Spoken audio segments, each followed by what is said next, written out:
What's going on, you guys? This is Coach Ike, and we have another edition of Everything Uncovered. Merry Christmas to you guys. Hope you guys have a blessed holiday. Um, Truly excited for my guest today. But before we get into there, the off season has officially started. Make sure that you guys tap in. We have group training Tuesdays, Thursdays, and Saturdays. We also have our DB membership where we go over everything, make sure that you get on the field, helping you with your recruiting, helping you understand how to get coaches in contact with you, and to also make yourself a value on the field and off the field. All these things we work on. Make sure you find us on social media at on Instagram, Facebook, as well as YouTube, Coach Ike's DB Training. So without further ado, I want to invite my guest. My guest has played DB from the Maryland area, one of my former teammates, played arena football. Now he's on a new journey, transition. I want to invite you guys for Mike McMillan is my guest. Mike McMillan. Mike, what's going on? Can you hear me? What's up, Ike? What's going on, man? Hey, dog, how you doing, man? Appreciate you getting on. I'm good, man. Appreciate you having me. No problem, man. Yeah, I didn't know you went to JUCO. yeah, man. I went to Juco. I went to Mendocino. Okay, where is that at? That's out in like Ukiah, California, like Northern California.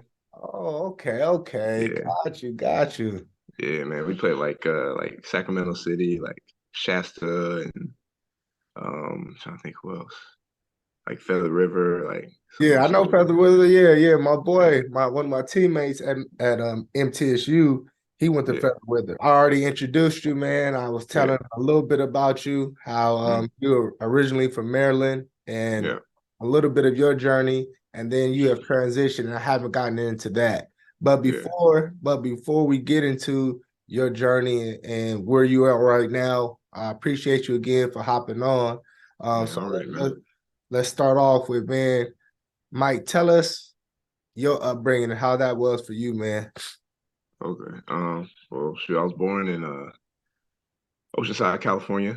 My parents were Marines, so I was only there for a little bit, and then um, I moved out to Okinawa, Japan. I was out there for a little bit when I was young, and then after that, my parents they divorced, and then I moved with my mom back to Maryland, and um, yeah, I just grew up in Hagerstown. It's like a small city in Western Maryland. Mhm. Um, and yeah, I mean it was cool. I mean, it wasn't too much going on out there. Yeah. Just a small city, man. So, So at what age were you when you moved to Maryland? shoot, I probably was. I want to say I was maybe like seven, like 6, 7, Uh, around there. Yeah, so I uh, was really young. Yeah, so this actually came up in my last conversation talking mm, to one of my coaches. yeah, How was that moving around? Because yeah, we was talking about how as a when you were a son or a boy, it's mm, easier to navigate moving because we can put you in sports where now you're not isolated. You can make friends fast. You can gel with yeah. people. With girls, it's a little bit harder because girls are not Mm, into sports so much. So how mm. was the moving? Did that affect you into the person you are now? Yeah, I think it did. I'm able to adapt to pretty much anywhere I go. Um, even in college, I bounced around a couple different places, So Um, yeah, and even professionally, I didn't necessarily play for the same team year after year, So it helped out with that. So Got you. So at what point did you get involved in football, man? shoot, I started playing. I want to say like fifth or sixth grade.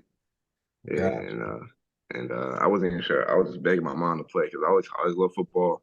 Used to always watch Monday night games with my dad and stuff. And uh, um, yeah, I was begging her to play. She didn't want to let me play at first, and then actually signed up late, and my cousin Adrian is playing on the Hagerstown Packers, and Coach John Harmon he let me get on the team, and uh, yeah, and it was up from there, man. I didn't even play any like skill position. I was on the O line starting off, and then after that.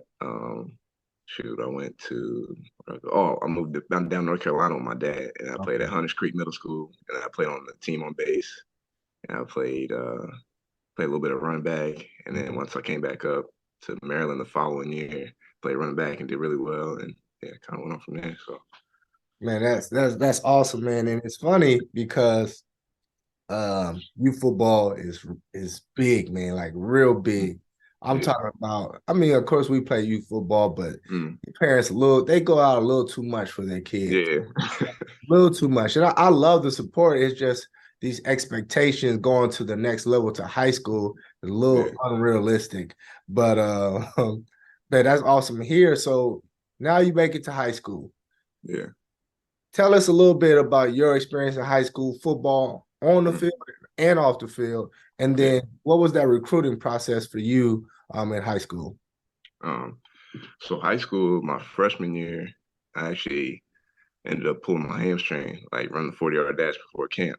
Mm, So I pulled it real bad, and I didn't play for like the first, I don't say like maybe like 3 games, 3 4 games, and then like I probably should have sat out the entire season, but just me just wanting to play, man. I was like limping out there. I was trying to play. I played quarterback instead of running back, and uh, I tried to run the ball a little bit here and there, but yeah, basically I just played that entire season injured, and high school was just a little different, just because um, I guess just the physicality was a little bit. The guys were bigger, you know, off the field. Um, I'll say off the field, just maybe like more distraction, I guess. You know what I mean? Peer pressure and stuff to do certain things with your friends and things like that. So no, yeah, for sure. I mean, I tell people all the time, my first 2 years in high school, I wasn't a bad student. I didn't have good habits off the field. yeah, So I wasn't eligible after mm, my first season, my freshman year, and I had to go to summer school for the first time ever in my life. And I was like, mm, I'll never do this again, yeah, ever. It was like the worst thing. And yeah, at this time, I was blessed. My family was mm, traveling. So it allowed me to, my sophomore year, I still had to make up some classes. They allowed me to still take the class, but I can like get packages and complete yeah, them. So that was awesome. So, you know, now senior year gets up, mm, we hear, everybody wants to go to the next level. Was that your mm, thought process? And if it yeah, was football, what was that recruiting process for you? yeah. So the whole time I knew I wanted to go to college and play ball. From like you said, like early on, like I didn't take care of business in the classroom. So um, I had to kind of catch up like my junior and senior year, get on top of my grades. And I even went to like summer school just to even just get ahead or whatever. So I could have like half days and get my clearinghouse stuff all in order and everything. So um, yeah, did that. Recruiting process, like I went to like a few camps, they used to have those Nike camps. Like I went to one at Rutgers. I went to like I think one at James Madison and another one out somewhere in Houston or something like that. And then after that, yeah, I wasn't really heavily recruited like by any like Division I programs. Like I had like I think like James Madison looked at me a little bit, like William Mary looked at me a little bit. But I didn't. I had like mostly like Division II programs was like in D3 at Shippensburg and like Shepherd University. Those are like the closer schools in my area. Um, but yeah, played well my senior year. Didn't have any offers after the season. I think New Mexico Highlands offered me a scholarship to go play out there.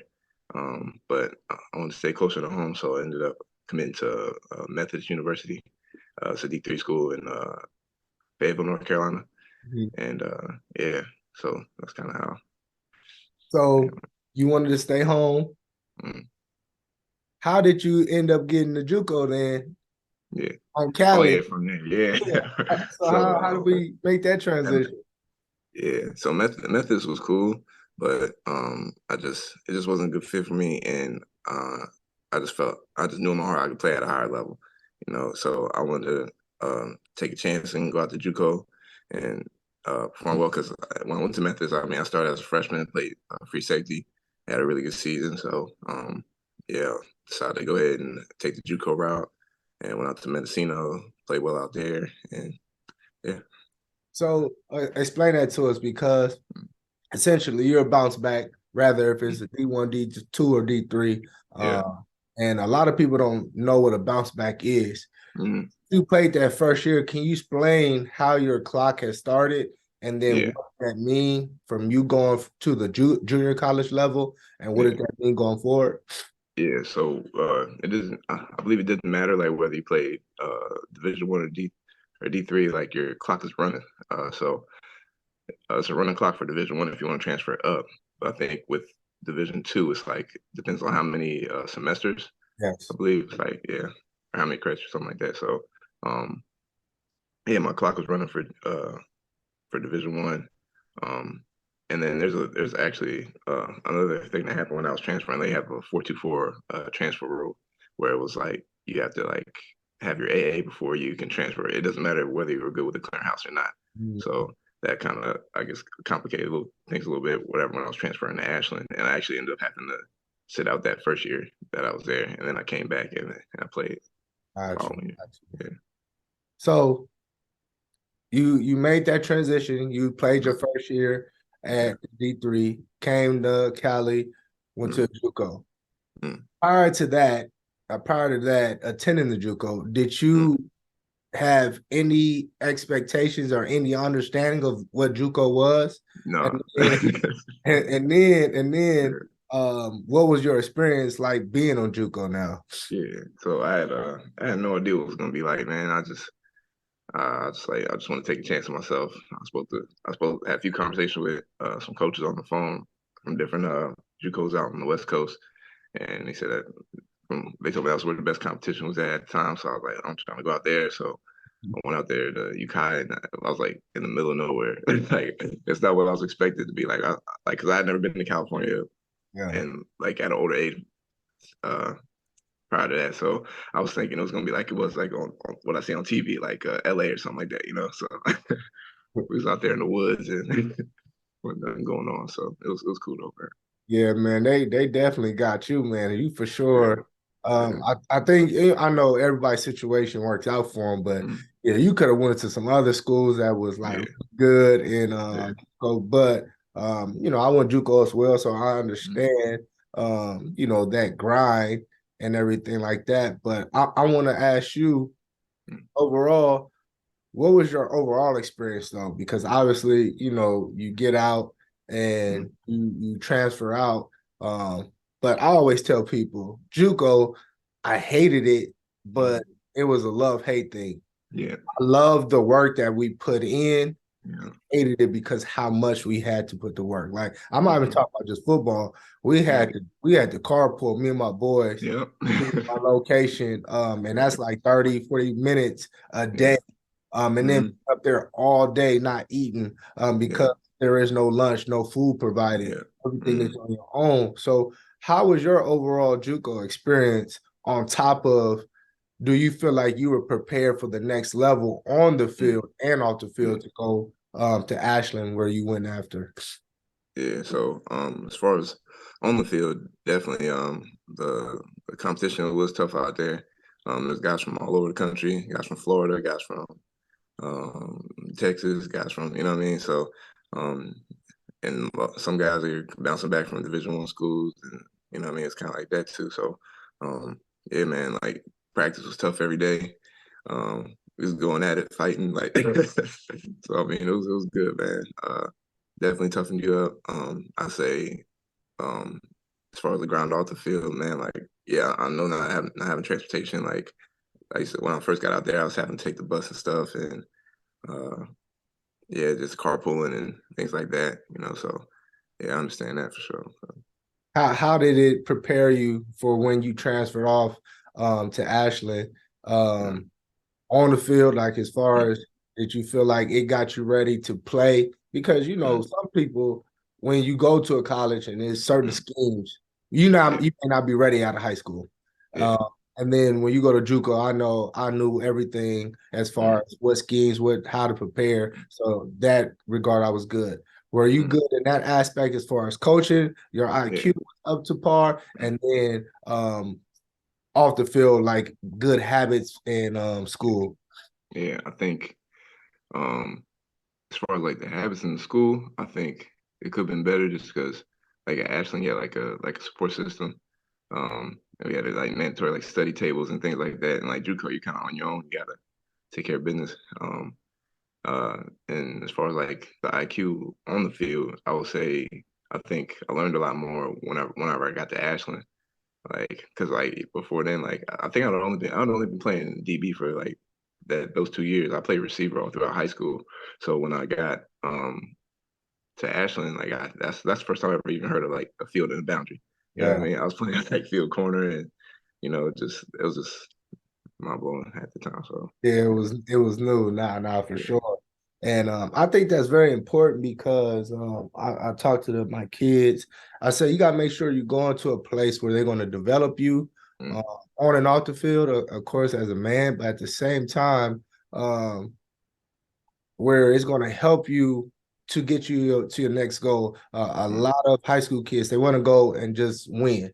And I yeah, said, what does winning mean? Because if your goal is to play D1 ball, D2, whatever it is, go off to play mm, in college, and you transfer out, and it's a kid who knows more than you, mm, who got the same ability as you, most yeah, likely that kid gonna play over you. And yeah, then do not, continue to become a sophomore, junior.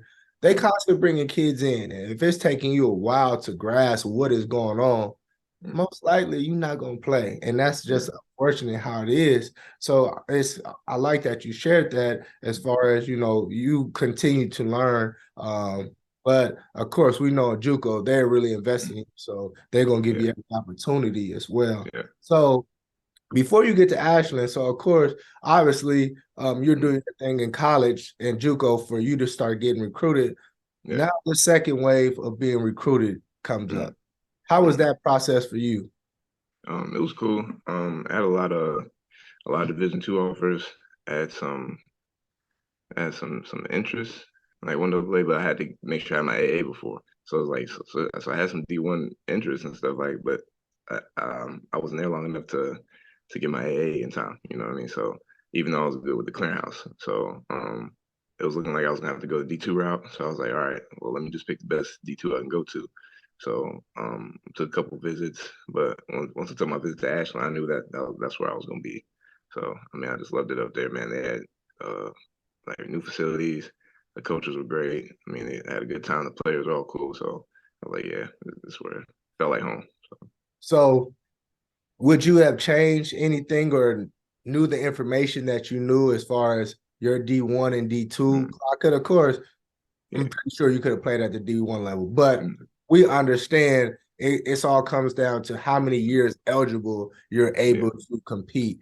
mm, So did you learn like it was like too late? Like, all right, I can't go this route just because mm, my clock is yeah, starting. mm, Would you change anything about that? yeah. I mean, if I had to do it all over again, I probably would have. I probably would try to walk on somewhere.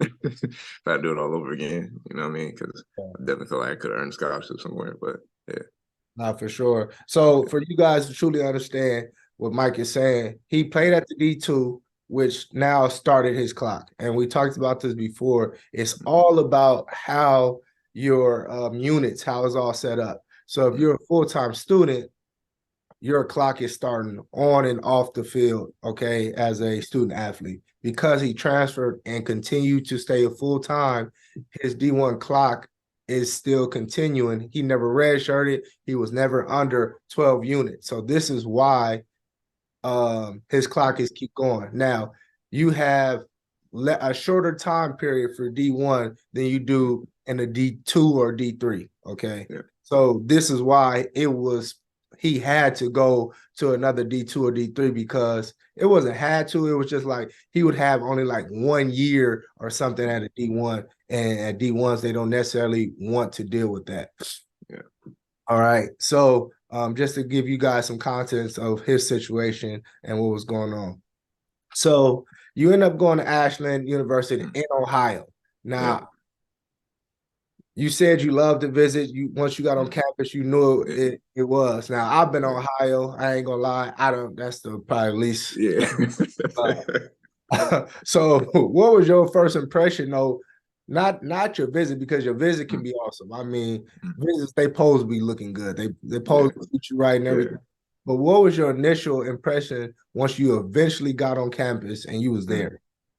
Um, I was just impressed with the school, man. Like, I mean, it was like a small town, Mhm. but like I kind of liked it like that too. And like the classroom, like um, the professor, you get a little bit more one-on-one attention with the professor when you're in like a small school and stuff. Um, I say, uh, like just even like from the cafeteria too. Like we got some good food over there. That was good. Like everything was good over there. So I mean, I enjoyed my Yeah, visit, man. It yeah. was dope. People don't be understand that struggle in JUCO, man, and then you go to Yeah, university, man. They feeding you. Oh man, yeah, man. I think my first 2 weeks because I got up there early in spring, and I Yeah, got to that cafeteria. I gained 6 pounds yeah, eating, just from eating. I was like, man, this is yeah, supposed to be. yeah.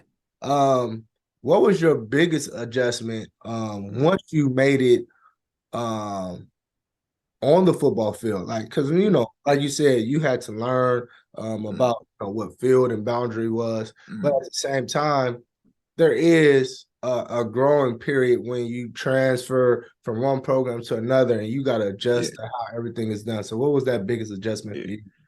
I would say just the I'll say just like this, just the standard that they set there. You know what I mean? Um, like you just had to be on point with everything. You know what I mean? So, um, the players, we all demanded a lot out of each other, and like the coach demanded a lot out of you, and they want to see you be at your best. Uh, I say even just like the strength conditioning, the weight room, like um, those winter workouts, man, they was trying to break us. So, um, yeah, I would say that, and then um, what else would I say? Yeah, I'm not sure, man. I mean, just the atmosphere, the culture there was different than it was in JUCO. Like everybody wanted to win, everybody was on the same page. It was like, I mean, not saying that my school didn't want to win, but it was just a little bit. It was just different, you know. Nah, for sure, for sure. Nah, I understand. Yeah. So, you play. You said you had to sit out that first year you got up there, correct? Yeah. How was that? Because we're there on Mm, scholarship. We're there yeah. to play football. Yeah. And they say we're student athletes, but Mm, I say this all the time. yeah. At this time, college was modern day slavery. As far Hmm. as you had no freedom, Yeah. they dictated your schedule. Yeah. And I only can speak from my experience. Mm, Certain nights didn't have food to mm, eat, um, mm, and things of that sort. So, yeah. what was that for you when you had to sit out that year just from football? Because of course you're still a student, but you're Yeah. not engaging, you're not traveling to Mm, games yeah. unless you guys are. But how Yeah. was that experience for you? So that was like crazy because like I actually had to go home, so I had to go back to Maryland or whatever. So I went to the JUCO back home in Maryland, uh, and I was taking like maybe like six credits or something like that. So that way I didn't take the full 12 or whatever, and it would take away or something. So yeah, I just went and took those credits and then came back in the spring. So while I was in Maryland, I was working like a night shift at like FedEx and then training still and just trying to just trying to stay afloat at that time until I could get back to school. Why did you have to go back to Maryland at the JUCO to take classes? Yeah, because I wasn't going to be eligible to play that season because I needed a certain amount of credits and stuff. Gotcha. And you couldn't do it there. Yeah, yeah, correct. Yeah, Wow. Wow. That's see, man, that's different. And that's tough because not only does that like throw you off, like you said, you had to start going to work.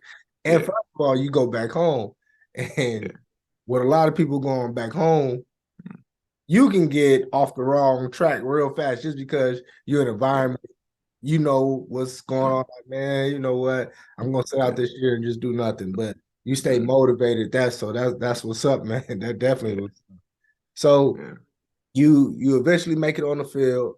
mm, what was your experience once you eventually got on the field and your 2 years or your 1 year there? No, you played 2 years there, right? Yeah, I played 2 years there. Yeah. So what was your experience on the field for you? Yeah, so they brought me in and they wanted me to play free safety at first. So I think my junior year, I I think I twisted my ankle. Something happened, so I didn't play in that first game. And then we had a guy behind me, and he played really well. And they went in and just let him play, rock out, whatever, for that second game. So the third game, we had a guy. Um, I think they just gave me an opportunity to mix it up at like field corner, and which I wanted to play corner anyway. So uh, I played. They got me in that field corner, and then I had like 2 interceptions, and just never looked back. So that's kind of how I went with that. And Gotcha. then after that, just played field corner for the remainder of that season. Played well, and then my senior year, I moved to the boundary corner, and I played really well. And we went undefeated. I think we ranked like number 3, but then we ended up losing in the playoffs to like West Texas. But yeah, man, that's kind of how. So let's talk about that a little bit because D2 is different as far as how it's set up. Of course, D1, depending on how you play or whatnot, you're either gonna go to a bowl game Yeah, or now we have our college football playoffs, which is yeah, supposed to expand. Now, yeah. D2, you guys have playoffs for the longest. Mm, So, what do you think about the college D1 program going mm, to like a expanded playoff? And yeah. how do you think it would benefit them seeing how in D2 that they have an expanded playoff where you Yeah. guys are actually playing to see who are the best Mm, in the yeah. whole D2 division? Yeah. I like it better with the playoffs. What are they expecting, like 8 teams next year or something like that? Yeah, Or eight yeah, teams, I believe. yeah. I think that'd be cool. I think 8 teams is cool. Yeah, Yeah, but I like it better. Then that way you can actually see who's the best. You know what I mean? Everybody gets to go against each other instead of somebody just voting and saying, "Oh, this is the best." 'Cause, exactly, so, yeah. exactly. And it's crazy you said West Texas because is that the same West Texas who's done moved up to D1 now?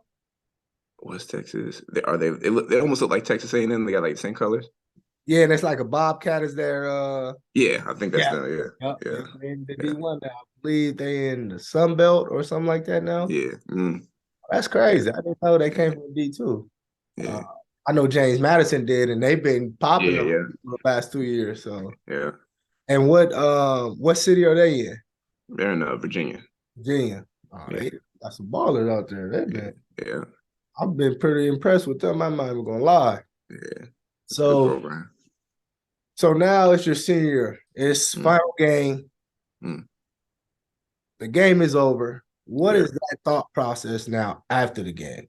Uh, I'm just thinking about like I don't know. I was just disappointed. I thought we was going all the way that year, but I'm like, all right, now it's time to transition to get ready to go pro. And I wasn't really sure uh, about how I was gonna go about that. I started reaching out to some different agents and things like that, and um, but I decided to just go ahead and stay close to Ashland, and I trained at 4 Performance and got ready for a pro day. I had my pro day at where was it? It was at Akron. That's where it Okay. was. Yeah, yeah. So So share that process though for D2s because I found this out. My boy, he actually went to a D2 mm, and I didn't know, and this is just off his story. I didn't mm, know that the school doesn't host their own pro day. Like nah, you got to get invited to like the yeah. D2 in order Mm. for you to so can you share that process, how it worked, and then how did you even get on to Akron at their pro day? Yeah, I think because my head coach, he used to be the head coach at Akron. I think he had a relationship with some of them out there. So me and a couple other guys on my team, we got invited to go out there and do their pro day. And I think some of my guys, they got to go do some other ones too. They went to, I think maybe like Miami of Ohio and maybe like another school or whatever to do their pro day. But um, yeah, that's kind of how that went. Like, yeah, D2, they don't really get uh, invited to go That's pro days crazy. unless you. Yeah. So what is it? You need to like it's basically like the NFL combine. In order for you to go to the D2 program, you got Yeah. to go to the D2 best prospects. Yeah, I believe so. Got you. Wow. Yeah, my boy, he actually did that, and his Mm, story is a blessing. Did that, yeah. uh, got picked up by the CFL. So that's Mm, awesome when I heard that journey. yeah. I was like, oh, that's crazy though. Yeah. So, um, you stayed in Ohio to train and everything. Mm, It's time. Of course, you don't hear anything, or do you hear anything from any mm. team in the NFL or CFL or anything like that? I don't really hear from any teams. I mean, like looking back, I probably would have did things differently. Like I didn't really hear from any teams. I found the agent on um this website. Kind of just did it like that, you know what I mean? I didn't really know anything. I was like, let me see if I can find somebody somewhere. And he told me that he had been sending my stuff out, my information out. I went to the Senior Bowl, like it was a Ohio versus Michigan Senior Bowl, it was like D2, D3 teams, whatever. I played well there, had an interception, and then I did like this other. I don't know if you remember this. It's like this BTC showcase, Mm, whatever. I did that and had like a pick six, and I played well there with the one on ones and stuff. It was like a bunch of guys from all over. Um, but those are one things I went to, and I played well. I thought I'd get an opportunity, maybe go undrafted or something. I wasn't expecting to be like a, you know, what I mean, a late round pick or nothing like that. But I was expecting at least get like in a mini camp. You know what I mean? yeah. So like deserving that, but didn't get no calls. So then, you know, had to take the arena route. Mhm. So share how that journey into the arena route. How did that come about, and how did it start for you?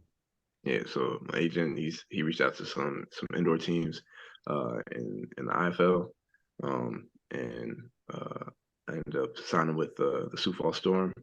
So I played with them for like probably like half the season, but I think I maybe late stuff for maybe like 2 or 3 games, and then I ended up getting cut from there, and I had to go to Bemidji, Minnesota, and played for the Bemidji Axemen, and I finished there. And then, yeah, I mean, I'm bounced all over. So So yeah, what year was this? So this is as soon as you got done. So you graduated in 12. yeah, So this is that 13th season. yeah. So third, I want to say 14 because I didn't play. Actually, hold on, it's 12. Yeah, so no, it would have been 14 because I stayed at school and then I left. Yeah, so Okay. yeah, So you in the IFL, and for people who don't know, the mm, IFL at this time is not the largest arena league, yeah, but now it is the most established mm, league. I yeah, think it's been around for almost 15, 20 years now. yeah, So at this time, the arena is the head at this point. yeah. So how did you get into Spokane and Shock? How did that happen? All right, so after that IFL season, um, I wanted to go ahead and play. I wanted to play in AFL, so I went to a couple different workouts for AFL. I think I went to like Philly and like Pittsburgh Power at the time, and then didn't get picked up anywhere. So I decided to go ahead and play in the PIFL with Trenton Freedom. Yes. Um, and I was out in Trenton, New Jersey, and it was that was good. I had a really good season there. I had like maybe like 8 interceptions in like my first 10 games. Yeah, and then I got to Spokane, and uh, Coach Andy Osi gave me an opportunity to go out there and play. And uh, I played my first game, had 2 interceptions, and then didn't look back. So Yeah, I yeah, mean that first year in your arena, you had 5 interceptions, so you really established yourself quickly yeah, as a rookie in the arena league, but you wasn't yeah, playing. So how did it feel now? You getting this exposure, this experience. You know, people yeah, you creating a yeah, buzz around yourself. yeah. What's going on through your mind at this time? Um, I don't know, I felt good. You know what I mean? Just to get out there and really be able to show my abilities. You know what I mean? Like I felt like at times I had gotten like the short end of the stick with the arena. I was like finally starting to pay off. You know what I mean? So and I felt like I was on my way. I felt like I had an opportunity. I was gonna have an opportunity to be in the league at some point, you know. And then actually that December, the Denver Broncos they brought me in for like a futures workout or whatever, and that went cool. But they ended up going with another guy, and then I was like, all right, well, I'll probably get some more opportunities, but um, didn't go anywhere else. And then after that, Spokane shot. You know, they went. I decided not to come back next season, and I went to Portland. I went to that little draft and got to Portland. So So I think it's major what you said, and I think kids need to hear that there yeah, is multiple routes to get to the NFL.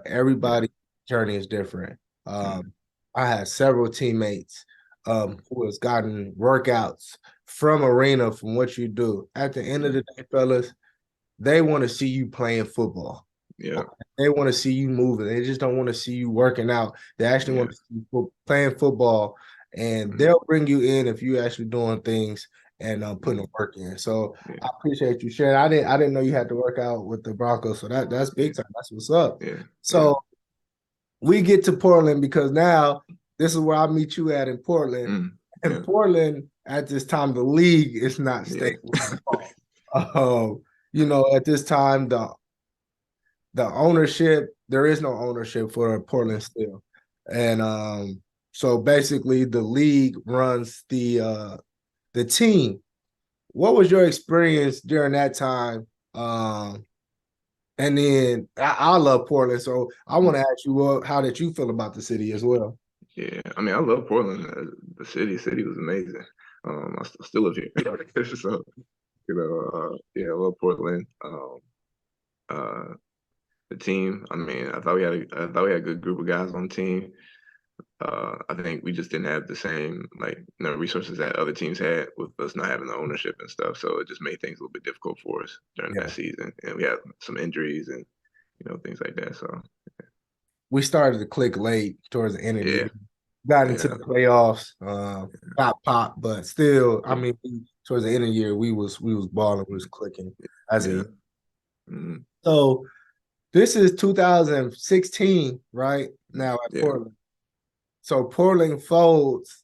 mm, At this point, you stopped playing football. yeah. So what made you decide, like, all right, I'm doing something now so fairly soon into your football career? But actually, that wasn't even my last season. I actually, Really? yeah, actually signed with the Valor, DC Okay. Valor, and I went out there, and then I got cut. And then I was just like, I hung it up after that, and then uh, I was trying to transition out, like outside of football. It's kind of like something you've been doing your whole life. You're like, dang man, like I really thought I was gone, and then just ended up picking up a job, and then I started. I want to stay active, so I started boxing. So that's kind of how I got into that. So, So share that transition period though, because that's something that's big that we talk about as athletes. mm, You feel like your identity is mm, the thing you do, and it's not really. It has mm, nothing to do with who you are. But mm, because we've been doing it our whole life, we get yeah, stuck yeah. there. So what was that transition period for you mentally? What was going on?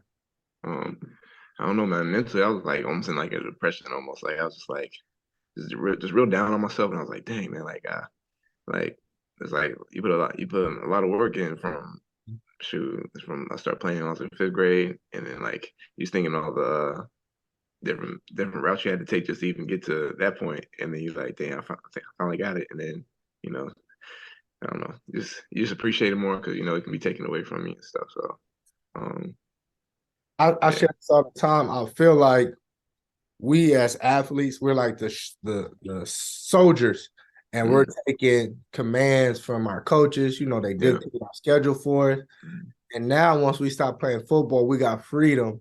But this yeah, whole time, our life has been structured, so mm, we're able to make choices really for ourselves for yeah, the first time. And that's another thing we struggle with because everybody's always been doing stuff for us. Oh, mm, this is already set up for you. You don't have to do yeah, anything. It's like we really don't have any skills yet yeah, because we're being relying on, it's a blessing what we're able to do, but mm, certain things we don't know how to do. yeah, So that is the transition in life that can mm, really be tough. but yeah, you found it in boxing. mhm, So why boxing? Were you ever doing boxing before? yeah, And then how has that transition been for you? yeah. I never boxed before, but I did like Taekwondo when I was younger. Um, but I just always had an interest in boxing, and I was like, you know what, I think I could do that. And then kind of like when I make up my mind, I'm just gonna go all in on something. So I was like, all right, let me just go ahead and try to do the boxing thing. So I started taking some group classes, and then I started competing maybe like 6 months later. I had my first fight, and that was eye opening, man. Because I used to think football was hard, but bro, boxing is like that's another level, man.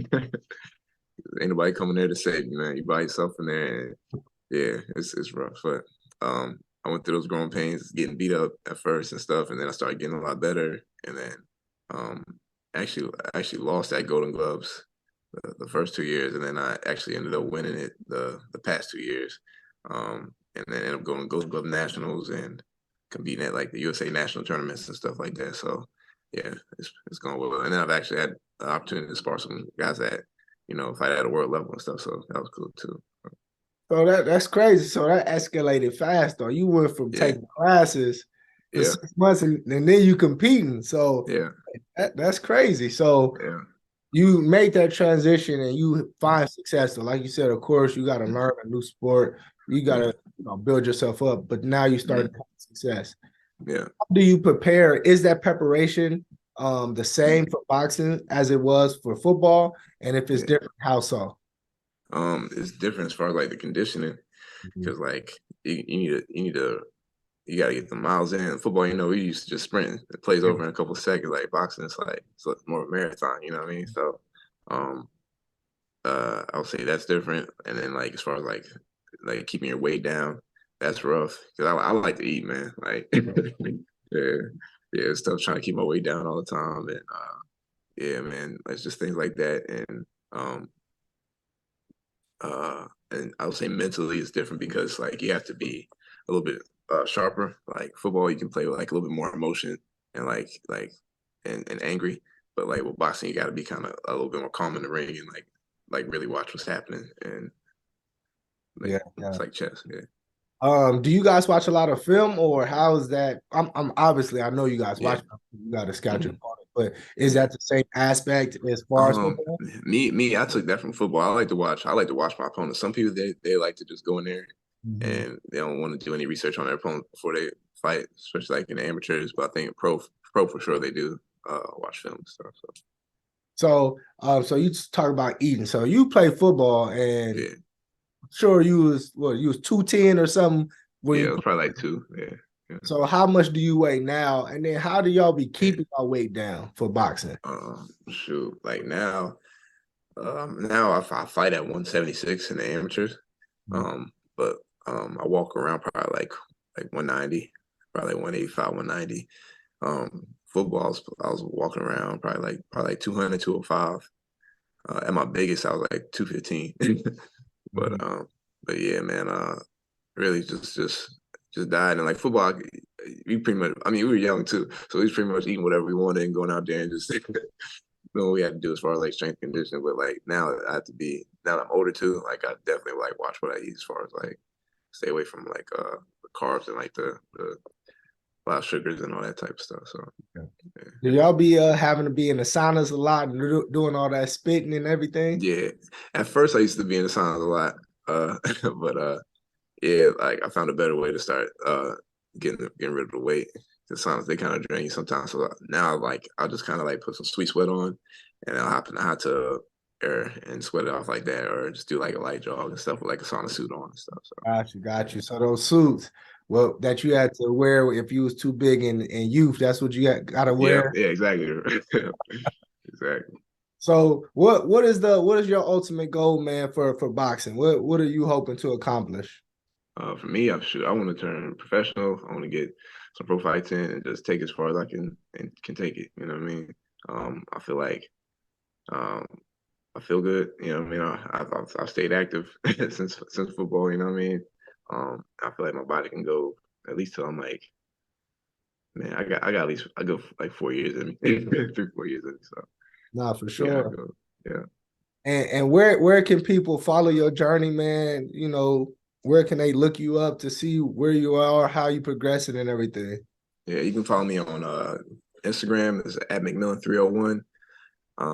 Or you can follow me on TikTok at McMillan301. So Man, that's what's up, man. And this is my last question. I'll yeah, get you up, and I appreciate you sitting down and taking the yeah. time with me. You can have a question for me, or Mm, what are some things that you want to leave for the next generation to tell them, mm, these DBs or these guys coming up yeah. behind us? Um, Shoot, for DBs, man, I would say just work on your craft every day, like, and um stay focused. Don't get caught up in all nonsense, man. Like I see a lot of stuff on social media. Like everybody's on social media now. Everybody's a superstar DB now. You know what I mean? So just stay focused, stay disciplined on your craft. Stay on top of your schoolwork and your grades. Um, Keep good people around you. You know what I mean? And keep God first. So that's it. Exactly, exactly. Mike, man, I appreciate you, man. Yeah. You guys have a Already, Merry man. Christmas. I'll talk to you, my guy. All right, bro. Appreciate you, man. No problem, bro. All right.